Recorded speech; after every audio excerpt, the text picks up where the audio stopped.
நீங்க ஒரு ஃப்ரீலான்சரா ஒர்க் பண்றீங்க ஆர் ஒரு பிசினஸ் ரன் பண்ணிட்டு இருக்கப்போ நீங்க என்ன சர்வீசஸ் ப்ரொவைட் பண்றீங்கன்ட்டு உங்க கிளையண்ட்டுக்கு நீங்க இமெயில் அனுப்புவீங்க. ஸோ அந்த டைம் நீங்க ஒரே கண்டென்ட் யூஸ் பண்ணிட்டு ஜஸ்ட் பிசினஸோட நேமை மட்டும் நம்ம அப்டேட் பண்ணுவோம். ஆர் ஒரு கிளையண்ட்டுக்குமே நீங்க மேனுவலா கண்டென்ட் ரெடி பண்ணிட்டு நீங்க இமெயில் அனுப்புவீங்க. ஸோ இந்த மாதிரி பர் டே நீங்க ஒரு 50 இமெயில்ஸ் அனுப்புறப்போ அந்த ப்ராசஸ் வந்து உங்களுக்கு ரொம்ப டிஃபிகல்ட்டா இருக்கும். ஸோ இந்த ப்ராப்ளமை நம்ம எப்படி சால்வ் பண்றோம் தான் இந்த ஒர்க் ஃப்ளோல பார்க்க போறோம்.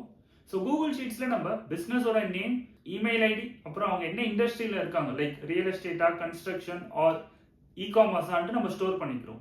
ஸோ இப்போ இந்த ஒர்க் ஃப்ளோவை நான் ரன் பண்றேன். ஸோ கூகுள் ஷீட்ஸ்ல இருந்து பிசினஸோட நேமும் அண்ட் இண்டஸ்ட்ரியுமே நம்ம சாட் ஜிபிடிக்கு பாஸ் பண்றோம். அண்ட் நமக்கு எப்படி இமெயில் கண்டென்ட்டும் அந்த சப்ஜெக்டும் நம்மளோட பிசினஸோட இன்ஃபர்மேஷன் பேஸ் பண்ணியும் அவங்களோட இண்டஸ்ட்ரி பேஸ் பண்ணியுமே எப்படி ஜென்ரேட் பண்ணணும்ட்டு நான் ப்ராம்ப்டா கொடுத்துருக்கேன்.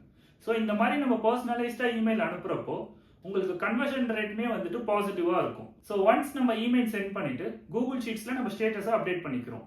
ஸோ இந்த ஒர்க் ஃப்ளோல உங்களுக்கு ஏதாச்சும் டவுட்ஸ் இருக்குன்னா நான் மேலே ஸ்டிக்கி நோட்ஸ்ல ஈச் நோடோட யூசர்ஸ் பத்தி நான் கொடுத்துருக்கேன். ஸோ இந்த ஒர்க் ஃப்ளோ உங்களுக்கு யூஸ்ஃபுல்லா இருக்கும்னா கீழே இமெயில்னு கமெண்ட் பண்ணுங்க.